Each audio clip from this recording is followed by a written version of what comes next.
આપણે શેખ સાહેબ તો શેખ સાહેબ, પણ શેખ સાહેબની આખી પરંપરાને જે આદરથી યાદ કરી એના માટે આપના આભારી છે. જન્મે જડ્યું તે ઘરના કાઠિયાવાડી કબીલાને, અને અડધી સદીના ઘર અને સંસારની સંગીની નીલુને. એવું અર્પણ જેને થયું તે ઘેર જતા વિશે ઘણું બધું કહી શકાય. રઘુવીરભાઈ, મેં આ બંને વિશે લાંબા લેખ કર્યા છે. નિરખે તે નજર વિશે લગભગ 15 પાનાનો લેખ, અને માત્ર ગદ્ય વિશે, ઘેર જતાના ગદ્ય વિશે એક લેખ કર્યો છે. जो तिल माही तेल है, जो चकमक में आग, तेरा साईं तुझ ही में है, जाग सके तो जाग. આ વચ્ચે કબીર જે આવ્યા એમની સાધનામાં, અને કબીરના દોહા, કબીરની સાખી તો ખરું જ, પણ લોરકા પહેલો પકડાવ્યો. કહ્યું રઘુવીરભાઈ કે અંગ્રેજી ક્યાંથી શીખ્યા? તો સુરેશભાઈ પુસ્તક આપ્યું લોરકાની કવિતાનું, તો અંગ્રેજીમાં. તો કે બંને વાંચવું પડે, અંગ્રેજી તો અંગ્રેજી, પણ કવિતા. અને લોરકા લઈ ગયા તો રિલ્કે પાસે, એ લઈ ગયા મારલામી પાસે, એ લઈ ગયા બોદલેર પાસે, અને વિશ્વ કવિતા. पर ये घट भीतर बाग बगीचे, याही में सिरजनहार, ढूंढरे ढूंढे अंधियार. આ કબીર એ જે સેવ્યો એમને, એને એટલે સુરેશભાઈ પેલી મુલાકાતમાં કહ્યું કે સવ્ય સાચી છે. શેખ સાહેબ સવ્ય સાચી છે. સાહિત્યકાર સુરેશ જોશીએ ચિત્રકાર શેખ સાહેબની લીધેલી મુલાકાત છે, અને રેડિયો માટે લીધેલી મુલાકાત છે.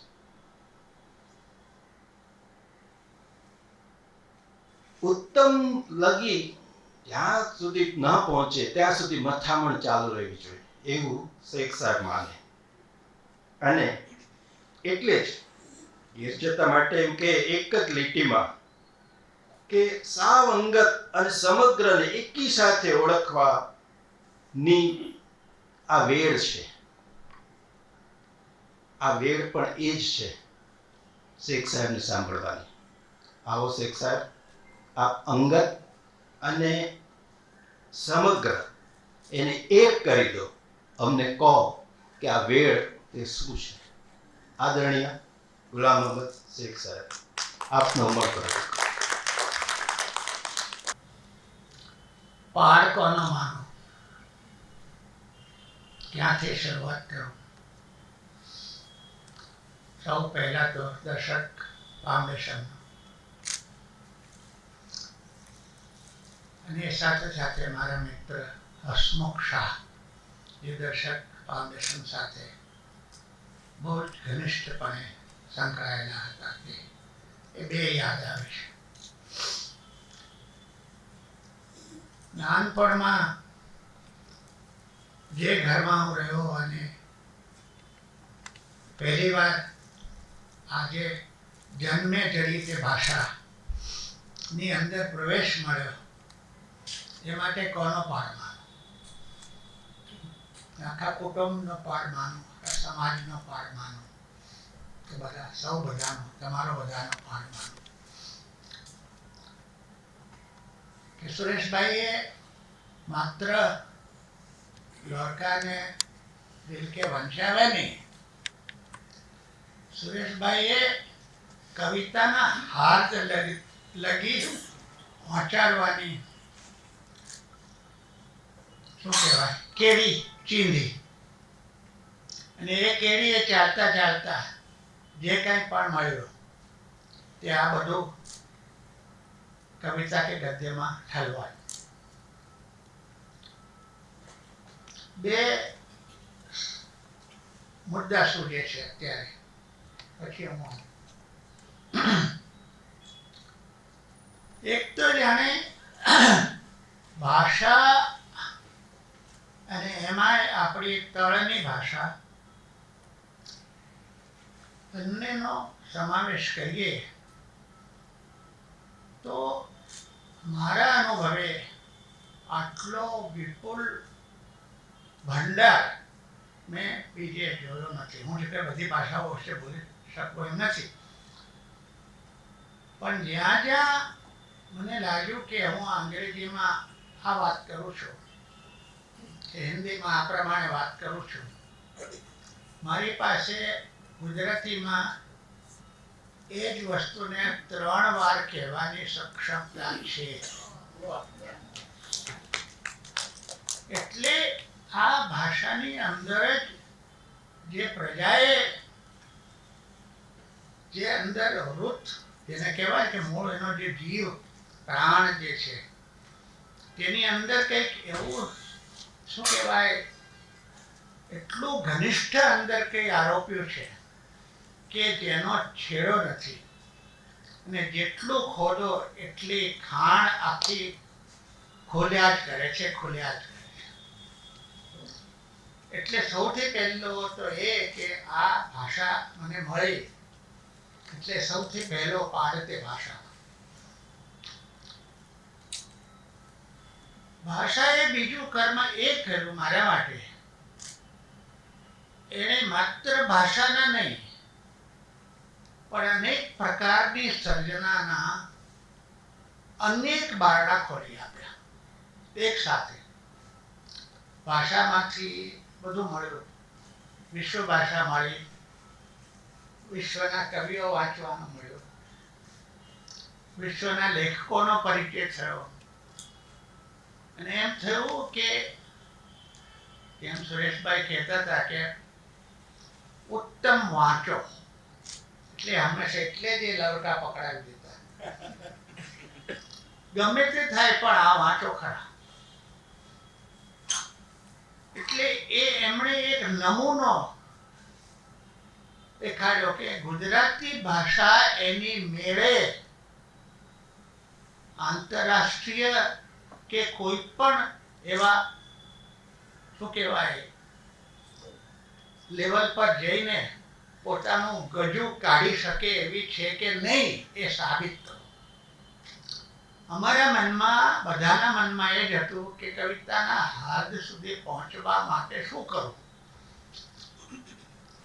એક તો જાણે આપણે આપણી જાતની અંદર ઉતરવું પડે, એ વિના ક્યાંય રસ્તો બીજો હોતો નથી. અને જેટલા અંદર જઈએ એટલી વધારે સૂક્ષ્મતાઓ, એટલી વધારે વિટંબનાઓ, એટલા જ પ્રશ્નો તમારા મનમાં જાગે. તમારે એ બધું સાથે લઈને ચાલવાનું. એટલે કવિતા માત્ર એક વાંચવાની કોઈ નાનકડી એવી પ્રક્રિયા નથી.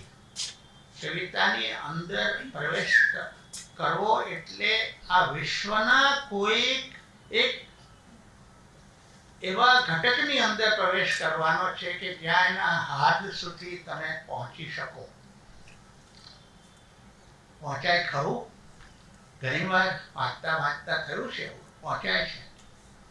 કવિઓએ વાંચ્યા, લેખકોએ વાંચ્યા, બધું વાંચ્યું, અને ત્યારે થયું કે મારી ભાષા પણ આ તબક્કે આ રીતે એ તરફ પ્રયાણ કરી શકે એમ છે. લખવાની ટેવ એટલા માટે કે જે લખીએ તે જો પુનરાવર્તિત ન થાય એવું હોય તો જ લખવું. આ કોઈ સુરેશભાઈએ રજૂ કરેલી કોઈ વ્યાખ્યા નહોતી. આ તો મને રખડતા રખડતા ભાષાને રસ્તે કે કવિતાને રસ્તે મળી કે બને ત્યાં સુધી બીજો શબ્દ જો જરૂર ન હોય તો વાપરવો નહીં. એકમાં કેટલું સમય. અને મને લાગ્યું છે કે આપણી ભાષાનો એનું જે હાર્દ છે અને એનું જે ઊંડાણ છે તે માપવા માટે આપણી પાસે હજુ એટલા હાથ નથી આપણી પાસે, અને એ હજુ સૌને માટે ઉઘાડી છે. મેં પણ મેઘાણી વાંચ્યા, મળિયા પણ વાંચ્યા, ત્યાં ઘણા લોકોએ એમાં ઉતરીને ઘણું જે કામ કર્યું છે તે બધું જોયું. પણ એમ થાય કે તમારે જો કંઈક કરવું હોય તો તમે શું કરવા માંગો છો એ કંઈ સ્પષ્ટ થાય એવું છે? મોટે ભાગે એ સ્પષ્ટ હોતું નથી. કારણ કે તમને ખબર જ નથી હોતી કે તમે કયા રસ્તે ચાલવાનો છો, રસ્તો ક્યાં છે એ ખબર નથી, કે અંધારું છે કે પછી એવા પડળ છે કે પડળની વીંધતા વીંધતા તમે જાઓ ત્યારે તમે પોતે પણ એની અંદર ખોવાઈ જતા હો છો. પણ એ બધામાં થઈને ચાલ્યા કરવું, અંધારું હોય તો અંધારિયાને ભેદતા રહેવું, એ કવિતાએ શીખવાડ્યું. એટલે એક એ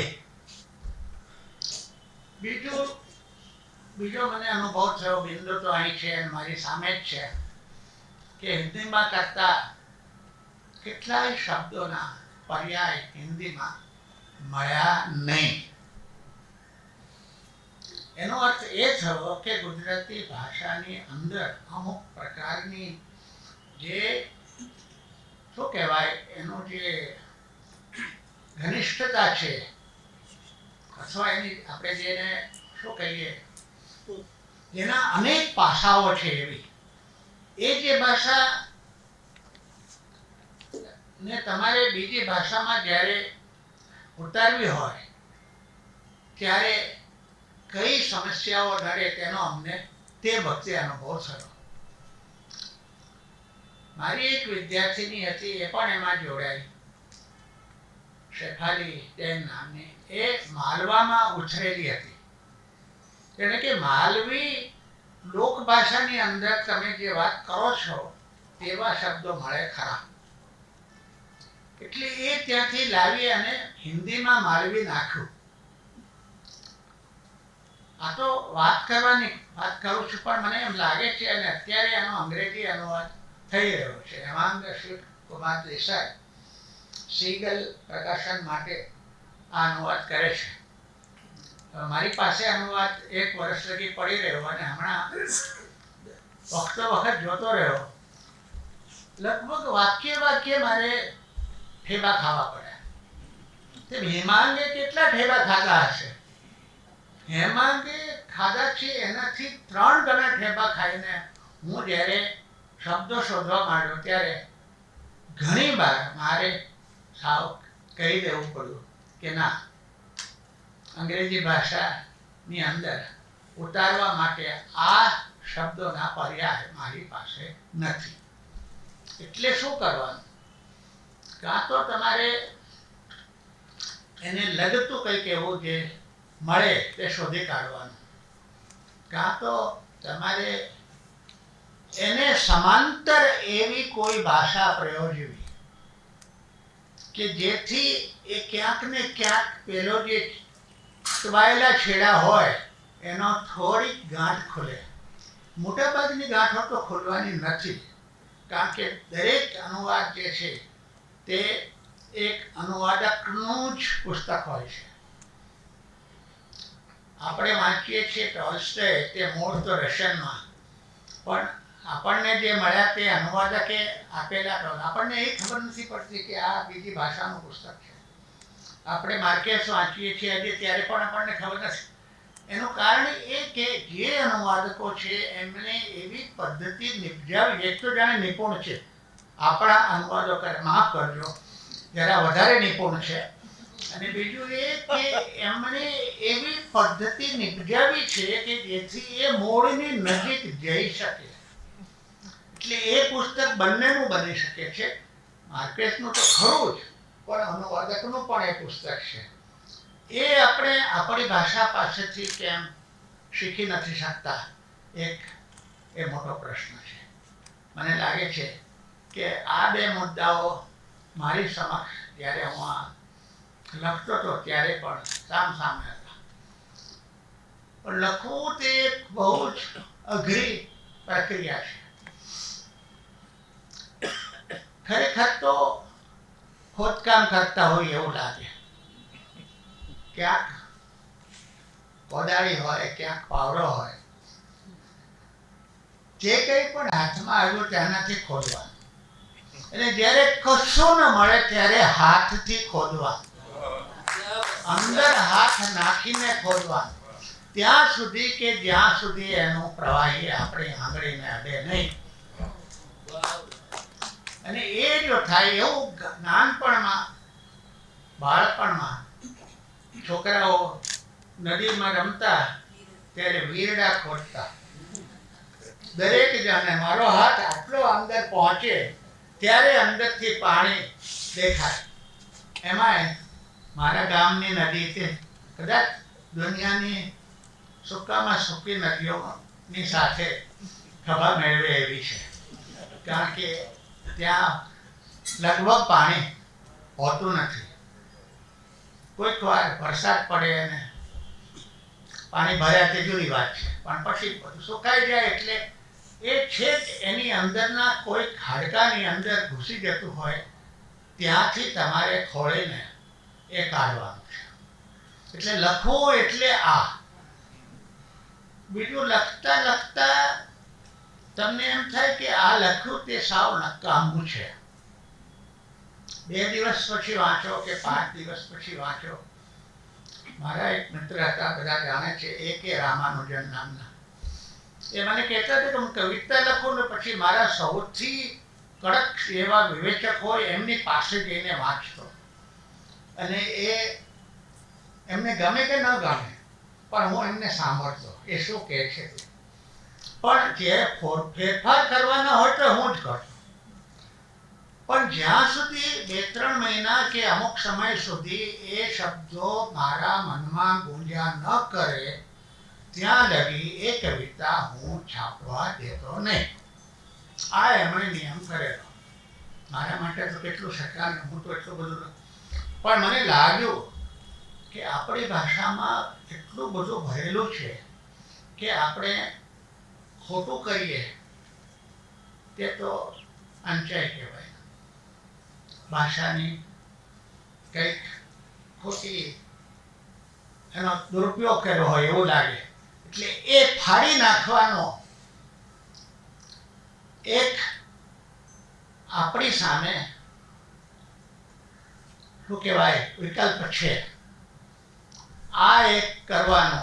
જેટલું લખવું એ લખતી વખતે લખ્યા પછી જે લાગ્યું કે આમાં આપણે આગળ પહોંચ્યા નથી તો એને ભૂંસી નાખવાનું, ફાડી નાખવાનું કામ એ પણ એટલું જ મહત્વનું છે. એટલે મેં 4-5 વાર લખવાનું શરૂ કર્યું. અને ઘણીવાર મહિના પછી વાંચ્યું, 2 મહિના પછી વાંચ્યું, અને પછી લાગે કે આ હજુ વંચાય એવું છે તો રહેવા દો. ઘણીવાર એથી પણ લાંબુ. પણ હું એમ નથી કહેતો કે બધું મેં ધાર્યું હતું એવું નીતરીને આવ્યું છે. આ તો પ્રયત્ન કરવાનો છે. અને આપણું કામ તો નિમિત્તનું જ છે કે પ્રયત્ન આપણે કર્યા કરવાનો છે. અને એમાંથી જે નીતરીને આવે તેમાંથી જો કશુંક કોઈકને ક્યાંક સ્પર્શે તો લાગે કે આપણે જે કર્યું તે લેખે લાગ્યું.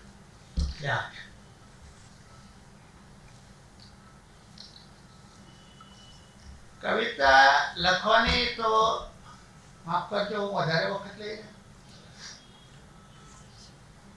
કારણ કે તમે તો 15 મિનિટ ફાળવેલી તો થઈ ગઈ હશે. પણ એટલે એક તો એ કે આવું કેમ લખ્યું હું એટલા માટે વાંચવા માંગુ છું કે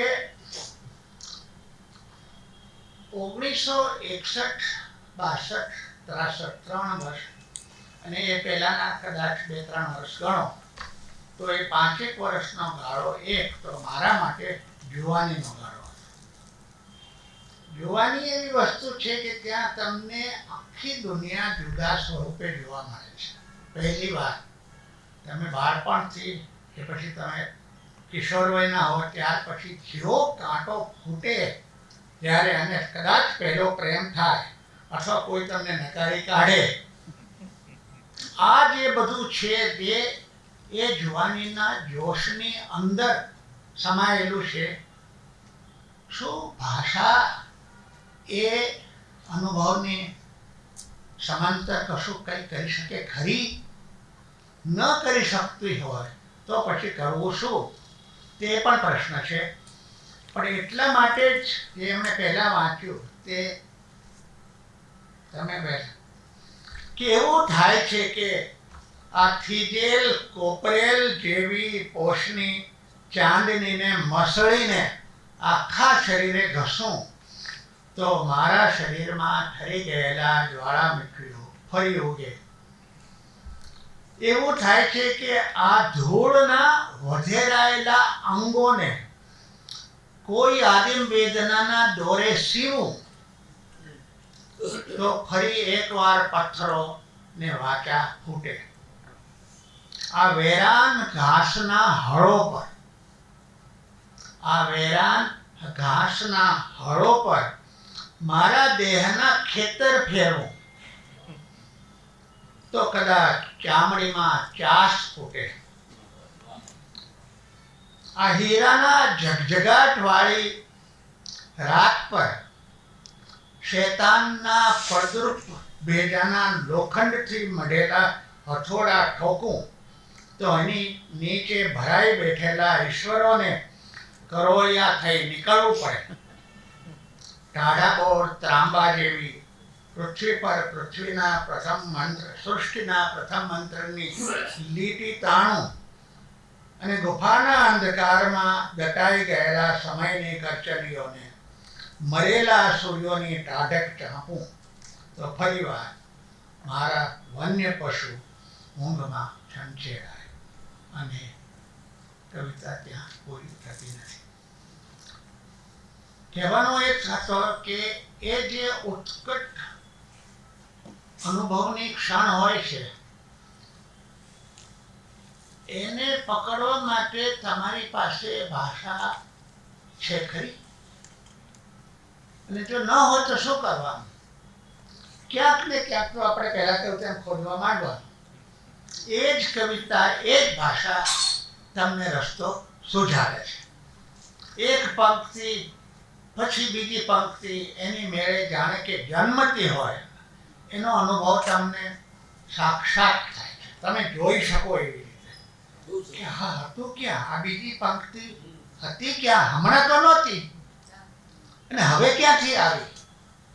આ જ્યારે થાય છે ત્યારે તમને ક્યાંક ઝણઝણાટી તો થવાની.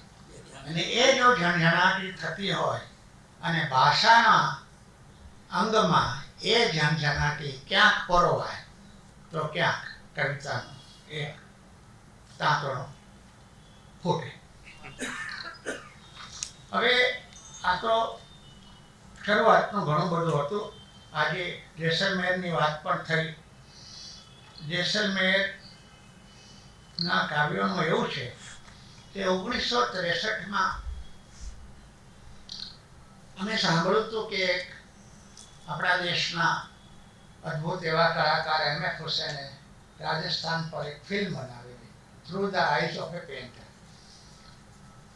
એટલે અમને જોઈને થયું કે આ શું, એમાં એ આખું રાજસ્થાન પર આખી ફિલ્મ. એટલે એમની સાથે વાત કરતા ખબર પડી કે જેસલમેરમાં ઘણું બધું અમને જોયું. એટલે હું અને ભૂપેન ખખર સાબદા થયા અને નીકળ્યા ગાડીમાં. પોખરણ પહોંચ્યા. એ જ પોખરણ જ્યાં એટોમિક ટેસ્ટ થયો તે. એ જમાનામાં પોખરણમાં કોઈ ટ્રેન નહોતી. આવે ખરી પણ ત્યાંથી આગળ ન જાય. ત્યાંથી તમારે એક જ બસ મળે. એ બસમાં બેસીને અને ડિસેમ્બરની ટાઢ, રણ પ્રદેશ, રાતે સૂઈ જવાનું, વહેલી સવારે બસ નીકળે એમાં ચડીને તમારે પહોંચવાનું. દિવસે તડકો તડકો અને તડકો અને રાતે ટાઢ ટાઢ અને ટાઢ. એ બેની વચ્ચે અમે લોકો રહ્યા ત્યારે એ મેં 6 કાવ્યો લખેલા. એમાંનું એક અત્યારે હું તમારી પાસે નાખીને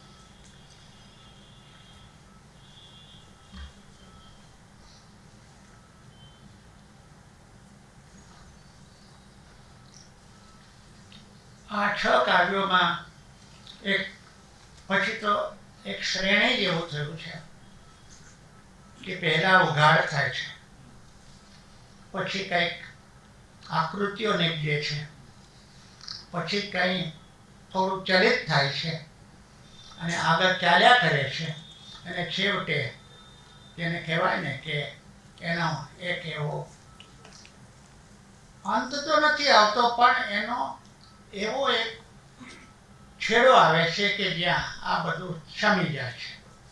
ત્યારબાદ 7મી કવિતા પણ લખેલી.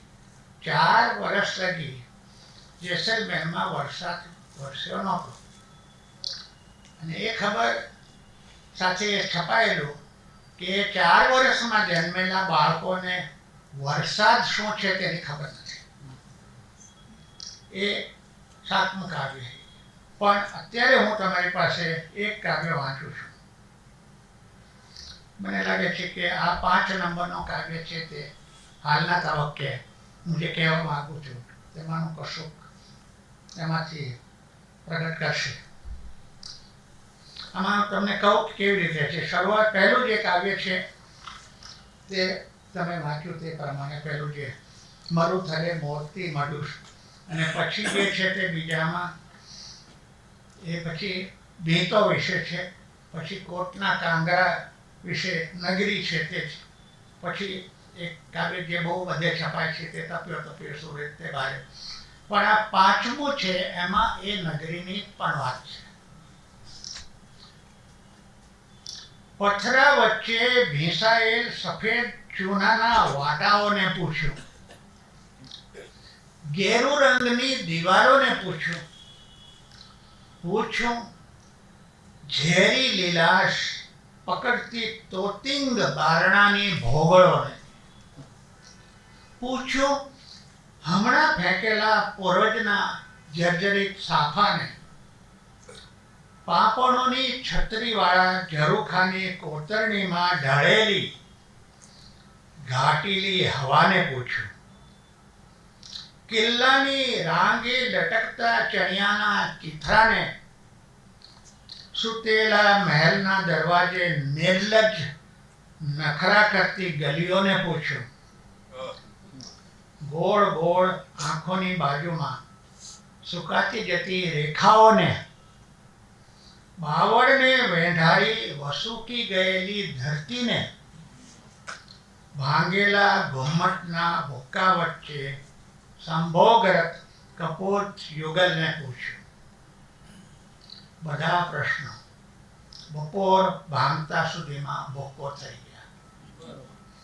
સાંજની સાથે શાંતિ પૂરની જેમ ધસી આવી અને જોત જોતામાં મારા નાક લગી છલકાઈ ગઈ. મેં આકાશમાં હમણાં ફૂટેલા તારાઓ તરફ દયામણી નજર નાખી કે તરત બંને કબૂતર મારી પાંપણોમાં પૂરાઈ ગયા. આ 5 નંબરનો કાવ્ય છે. પણ હવે હમણાં વાત થઈ સ્વપ્નમાં પિતાની.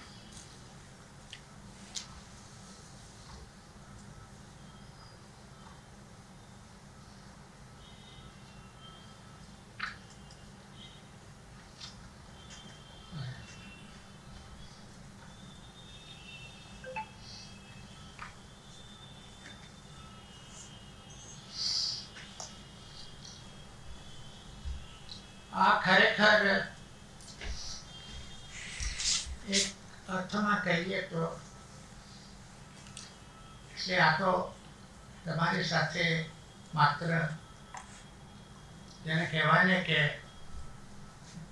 થોડો ફણગો ફૂટે એવું કહેવા માટે જ વાત કરું છું કે 4 પેઢીની વાત છે. પોતે બાપા, પછી દાદા. પણ નવાઈની વાત હતી કે ત્યારે મારા પત્ની સગર્ભા હતા અને એ જ ગાળામાં મારા દીકરા કબીરનો જન્મ થવાનો હતો અને હું આ લખીને પાછો આવ્યો ત્યારે થયો. એટલે આ તો કવિતાની અંદર નથી, પણ આ તો આમાં જ તો આજે ભાવક મિત્રો છે એટલે આટલું કહેવાનું મન થાય છે. સ્વપ્નમાં પિતા, બાપુ ગઈકાલ તમે ફરી દેખાયા. ઘરથી હજારો યોજન દૂર અહીં બાલ્ટિકના કિનારે હું સૂતો છું ત્યાં તમે ખાટલે આવી ઊભા આ અજાણી ભૂમિમાં. ભાઈઓના ઝઘડામાં સંધાણ કર્યું ત્યારે પહેર્યો હતો તે જ થીગડિયાળ કરચલિયાળ કોટ. દાદા ગયા ત્યારે આમ જ ઊભા હશો. એકલા દાદાનો કરચલિયાળ હાથ ઝાલી. તમે ક્યારે કાઠિયાવાડ છોડી ક્રાઇમિયાના શરણાર્થીઓ જોડે અહીં આવીને વસ્યા? ભોગાવો છોડી ભાદર ઓળંગી રોમન બુર્જના કાંગરા ચડી ટપાલીનો થેલો ખભે નાખી તમે ઉતરી આવ્યા અહીં લગી. તમારી કોઠે તો જુઓ લોરિયાલનું કબ્રસ્તાન. દરેક કબ્રસ્તાનમાં મને તમારી કબર કેમ દેખાય છે? અને આ પાછળ પાછળ ભાગતા આવે ભાઈઓ. શું ઝઘડો હજુ પત્યો નથી? પાછળ લાકડીને ટેકે ઊભી ક્ષિતિજને શેઢે મોતિયામાંથી મારો ખાટલો શોધતી માં. મને ભણાતું નથી. હમણાં લગી હાથમાં હતું એ બાળપણ અહીં જ ક્યાંક ખાટલા નીચે ખરી પડ્યું.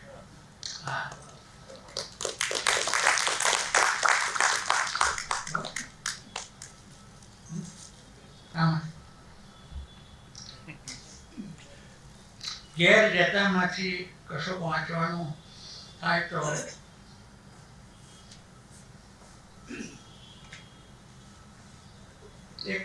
એકાદ ફકરો વાંચીને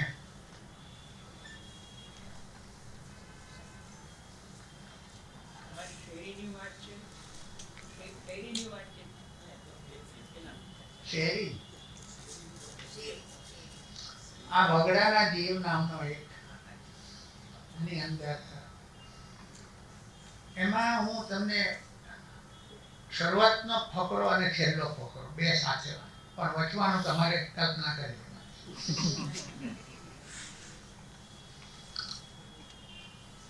વગડાના જીવ. આંખ મીચું ને વગડો યાદ આવે. નદી કિનારાનો રેતાળ પટ, નહીં કુવા નહીં ખાડા. એની એક બાજુએ રાતી જમીનમાં ધોબીઓએ સૂકવેલા લુગડા આવળ અને આકડાની ડાળીએ ઝૂલતા દેખાય. એ કપડા હવામાં ફરફરે.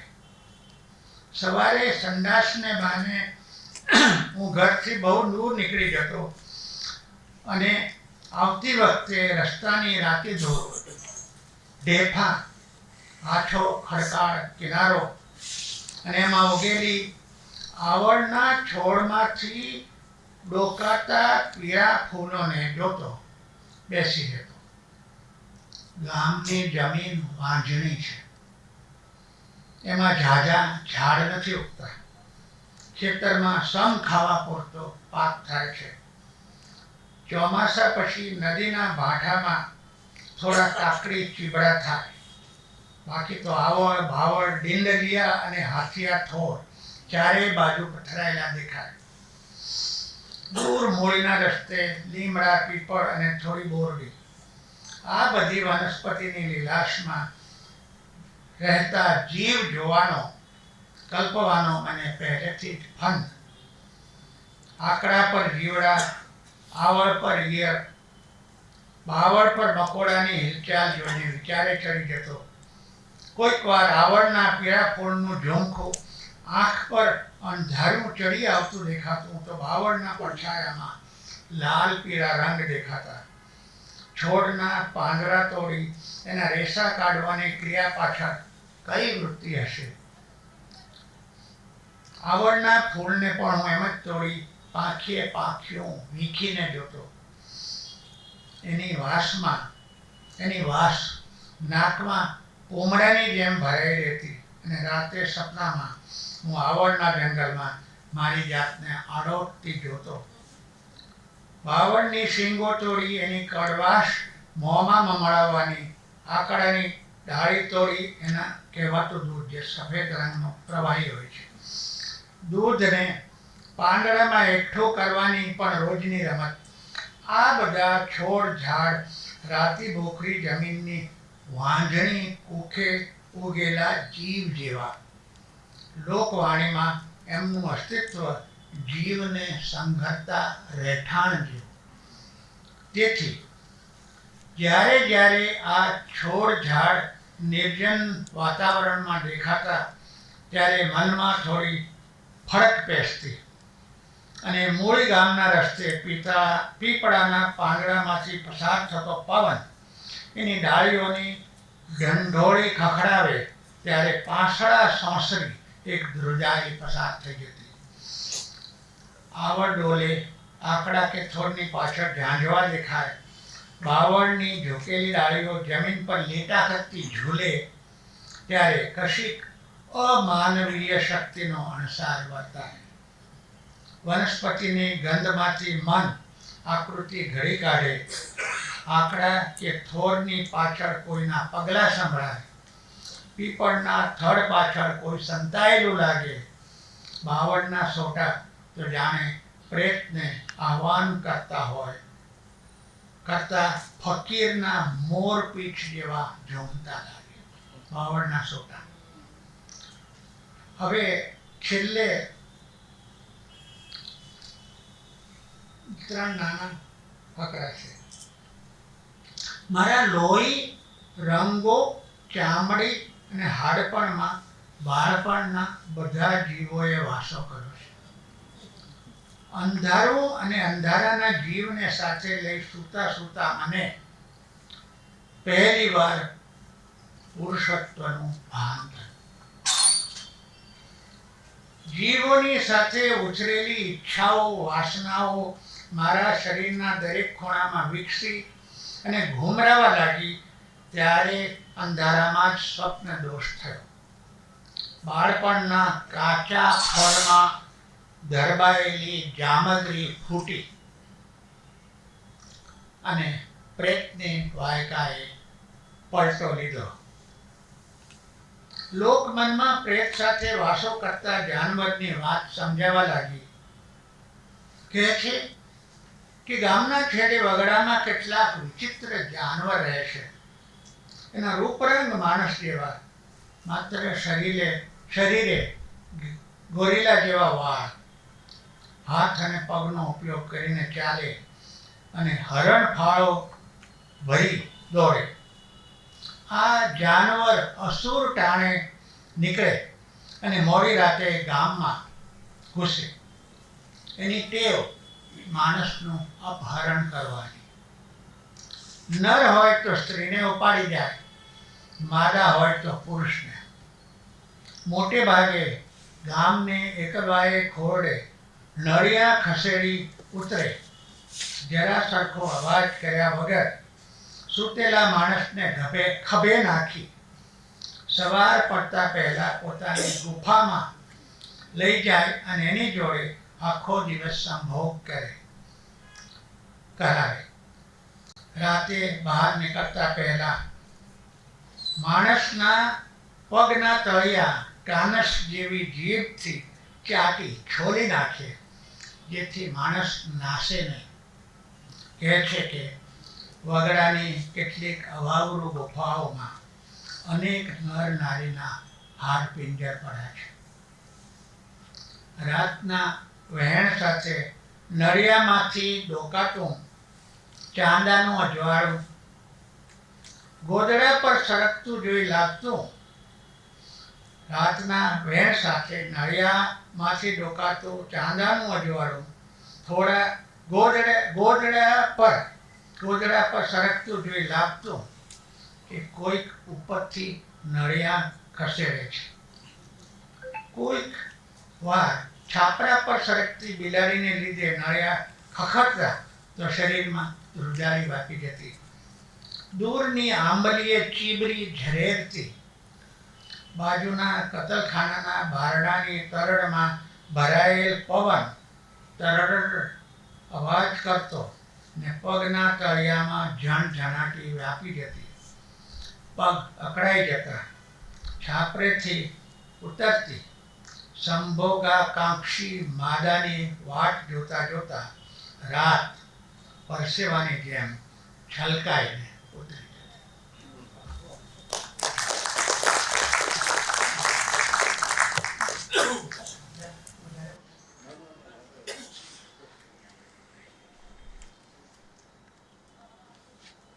मुर्शिद नैनो बीच नबी है.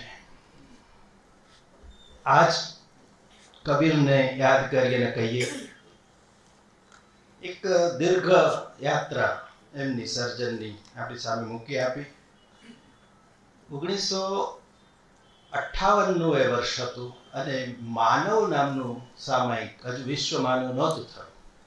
અને એમના ગુરુ કેજી સુબ્રમણ્યમ મની સાહેબનો એક લેખ અંગ્રેજીનો એમને અનુવાદ કર્યો, માનવમાં છપાયો. અને પછી એ માનવ વિશ્વ માનવ થયું.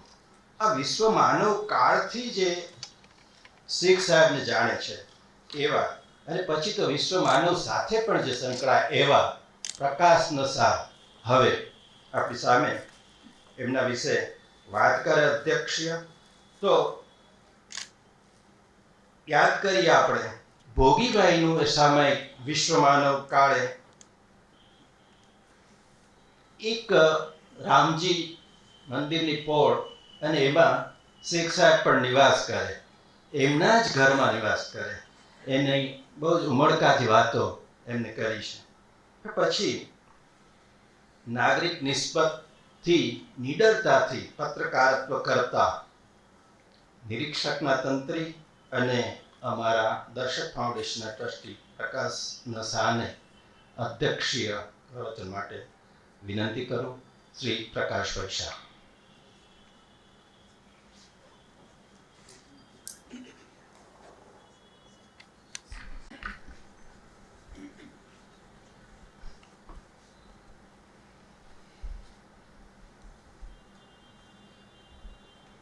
મિત્રો,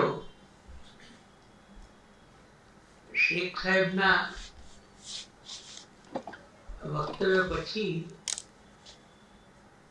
ખરેખર કહેવું જોઈએ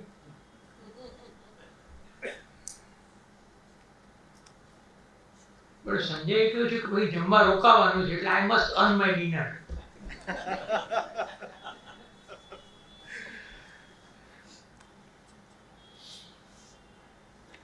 સરસ ઉલ્લેખ કર્યો હમણાં અજયભાઈએ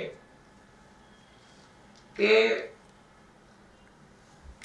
વિશ્વ માનવ, એના પહેલા માનવ, રામજી મંદિરની પોર, ભોગીભાઈ એ જે ગુરુવાર્યું હતું એને એ કદાચ એક પ્રકારનું ઓઝોન જેવું મતલબ થઈ ગયું. અને હમણાં હું શેખ સાહેબ સાંભળતો હતો ત્યારે એક વાક્ય મને બહુ સ્પર્શી ગયું. નહીં કે બીજું બધું ન સ્પર્શ્યું, પણ ત્યારે વધારે સ્પર્શી ગયું. આપણી ભાષા, એનું કવર અને એને આપણે પ્રગટ કરવાની કોશિશ. અને જો એ આપણે હિસાબ ન આપી શકીએ તો અંજાઈ કરી કહેવાય. આ અંજાઈ શબ્દ મને લાગે છે કે આજનું આખું વક્તવ્ય એમનું અને એકંદર લેખન, સર્જન, ચિત્રકામ આ બધું એ પેલી અંચાઈ ન થાય તેને માટેની જે એક સતત સાધના એ રીતે જોવું જોઈએ. વિશ્વ માનવના દિવસો શેખ સાહેબે યાદ કર્યા છે. એમાં એમણે જે મુદ્દો કર્યો, ઘણા મુદ્દા કર્યા, પણ એ ભોગીભાઈ અને પ્રબોધ ચોકસીને ખાસ યાદ કરીને કે વિશ્વના પ્રશ્નો એક રાજકીય દૃષ્ટિ, એક પ્રતિબદ્ધતાનો પ્રશ્ન, અને એ જોવાની આખી વાત જે સાધારણ રીતે અમુક રીતે આપણે જોતા નથી. એ જોવાનું થયું, એ વિચારવાનું થયું. એટલે આખી યાત્રા કેમ ચાલી, એમણે મણિસરને યાદ કર્યા છે, સુબ્રમણ્ય. તો તમે શબ્દ વાપરો, નાગરિક નિસ્બત. મણિસરે સરસ કહ્યું, અને એ હંમેશા સંભાળતા હોય છે કે હા, નિસ્બત ખરી એમ કે, પણ હું છે તે કર્મશીલ કલાકાર નથી, કલાકાર કર્મશીલ છું. બહુ સુંદર એક પ્રકારનો જે ક્રમ ગોઠવ્યો. વિક્રમ ને વિક્રમ, વિશેષ ક્રમ. આ વિક્રમની મારી સમજૂતી છે, વિશેષ ક્રમ. તો કર્મશીલ કલાકાર નહીં, પણ કલાકાર કર્મશીલ. અને તમે જુઓ, વિશ્વમાનવ અને સ્થિતિને આપણે યાદ કરીએ છીએ એ તો છે.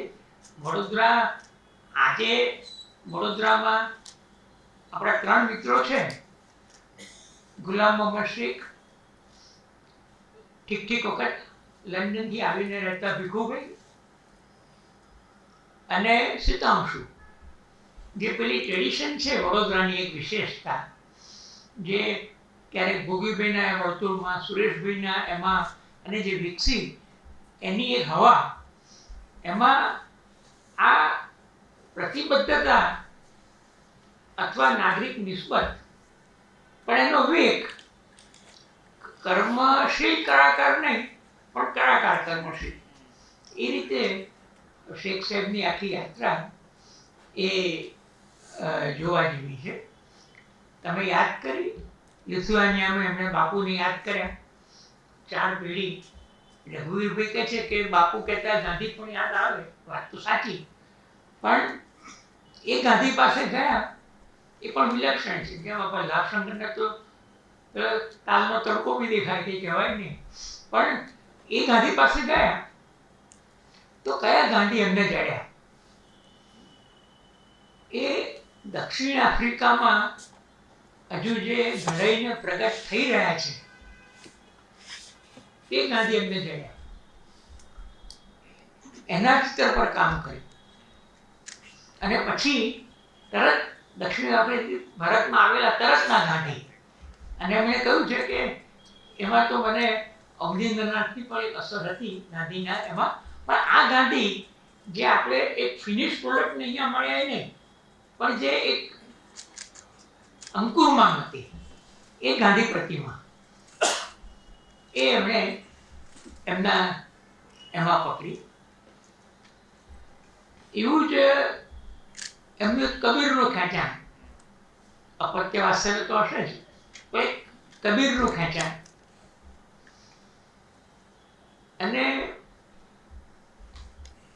પેલા બનારસના એમાંથી આવેલી પરંપરામાંથી આવેલી એ નહીં, પણ મેં ઉત્તર મુઘલ એ જે કળામાં જે કબીર જોયા એ પકડ્યા.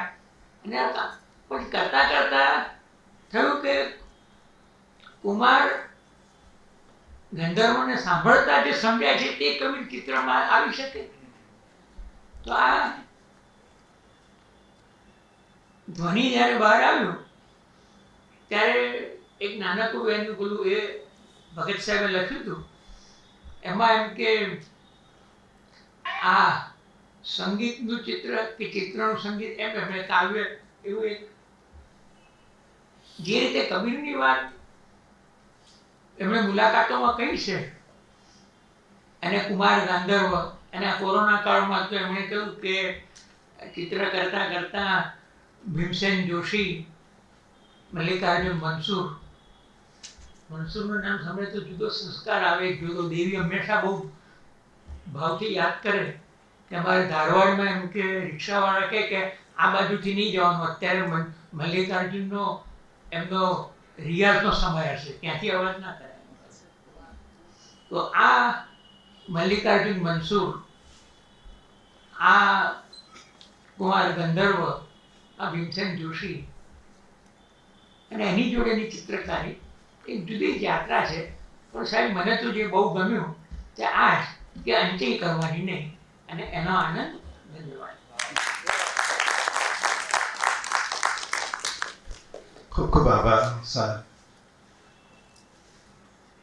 લાભશંકર રાવલ શાયર એમના પહેલા ગુરુ, એ પછી ત્યાંથી જ આંગળી પકડી તે રવિશંકર રાવળ, જેમની બહુ જ ઉચિત નોંધ રઘુવીરભાઈ લીધી કે એમના નિમિત્તે એમને આ શ્રેણી શરૂ કરી. એને પછી એમને કરેલું ગંજાવર કામ, ઘણા બધા પાસા વિશે ઘણી બધી વાતો થઈ શકે, પણ ઇતિ અલમ. મહેન્દ્રસિંહ પરમારને વિનંતી કે હવે પાળ માને આપણા સૌ. મહેન્દ્ર પરમાર.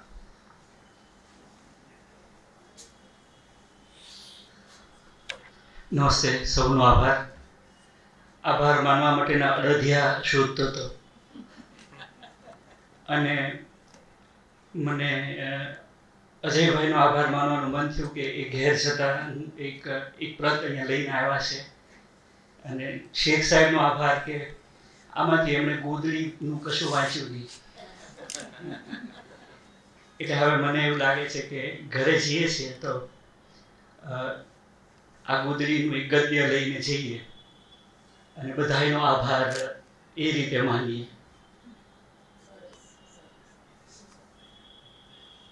ગોદડી મૈસૂરના લોકકલા સંગ્રહમાં એક ગોદડી છે. એની ખોળ જાત જાતના થીગડાથી સીવેલી છે અને દરેક થીગડું એક દિવંગત સ્વજનના અંગત પહેરવેશમાંથી વેતરેલું છે. પરંપરા પ્રમાણે નવજાત શિશુને એ ગોદડી પર સુવાડાતું જેથી પૂર્વજો એનું જતન કરે. નાનપણમાં અમે સૂતા તે ગોદડી માં જૂના લુગડા સાંધી સીવતી. એમાં જીવતા મુવા સ્વજનોની દુહાઈ તો ખરી જ, પણ સાથે સાથે ખેંચ ને ખોટનો તોડ નીકળતો. આમે આપણી પ્રજાને કશું સારું કે નરસું, કામનું કે નકામું નાખી દેવાનું પાલવતું નથી. જૂનાને નવું કરી વાપરવાની રીત પણ પુરાણી છે. ભરતકામની પરંપરા ફાટેલા લુગડાને ટાંકા દેતા જન્મી હશે ને. માં સાંધે તેમાં ભાતના લુગડા ભર્યા હોય. એની ભૂરી ઇજાર, માની ભૂરી ઇજાર, ધોળો આભો, મોટાભાઈની ચોકડી વાળી લુંગી, વચેટનો લીટી વાળો લેંઘો, બાપુના પાયજામાનું માદરપાટ, બેનના પોલકાની છીંટ, ઓઢણીની અવરગંડીના ફૂલકોટા ને દિવંગત દાદાની બંડીનું અસ્તર, બધું એમાં ભેગું થાય. ઘરના લુગડા જાતે ધોતી એટલે માને સૌના પહેરવેશના ખૂણે ખૂણાની ભાળ ને એમાં સંગ્રહેલા ભરમ પણ એ જ જાણે.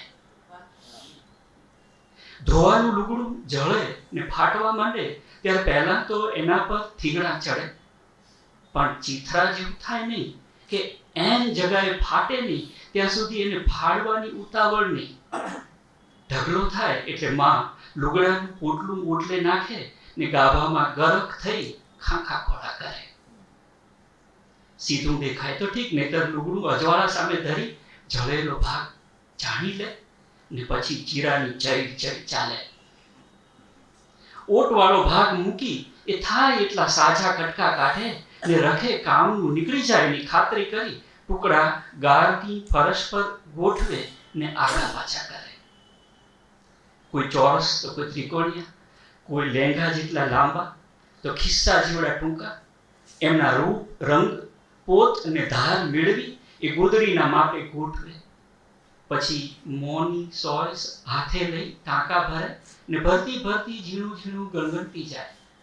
વચવચમાં ખોળને ખોળે નાખે, ઊંચી કરે, કટકા સમાનમાં કરે કે નીચે મૂકી હાથે દબવી ચપટા કરે. ફાટતી વખતે પાંચા, ઘેર ને ઓટનું સીવણ ખોલી ઉતરડેલા દોરા સાંઠીકડે બાંધી સાચવી રાખ્યા હોય તે સોએ પરોવતી જાય ને વચ્ચે કોઈ તૂટેલો નીકળે તો લાલ લગાડી જોડતી જાય. એથી પૂરું થાય એમ ન હોય તો તો ચવાણાના પરીકાના દોરા સંઘરી ઠીકરે બાંધી રાખ્યા હોય કે જૂના ભરતના ત્રાગડા ઉખેડી લચ્છી કરી હોય એ કામ લાગે. ટાંકામાં ક્યાંક ઝીણી શેર તો ક્યાંક ગંઠોડા, કોઈ હળદરિયો તો કોઈ નીલવરણ, કોઈ લાલ ચટક તો કોઈ ધૂપ છાંવ, ધોયો વણધોયો તપકીરી. ઓછા વધતા રંગની જાહે ઓછાએ, અલગ જલગ લુગડાના કટકાએ, ફેર ફેરના ધોવાણે સરખા ઝાંખા થઈ એક કુટુંબના લાગે. વચ્ચે ખોટ પડી હોય ને દરજીને નાખેલા કપડાની વધેલી નવી કટકી નાખવી પડે તો એ પરનાતની હોય એવી આંખે ચડે.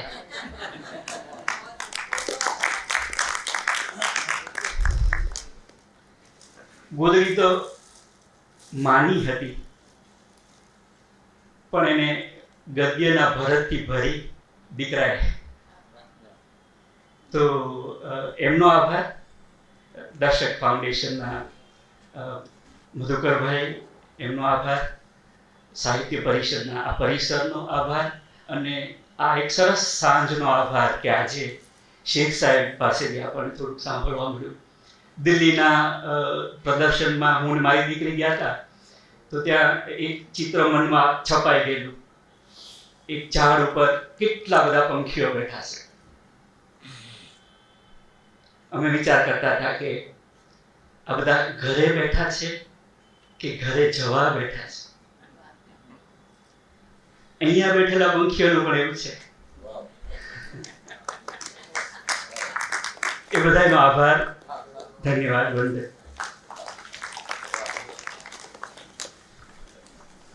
આ સાથે આ કાર્યક્રમ અહીંયા સંપન્ન કરીએ છીએ. આપ સૌને વિનંતી, બહાર આઈસ્ક્રીમ છે, આપ ન્યાય આપશો. ધન્યવાદ.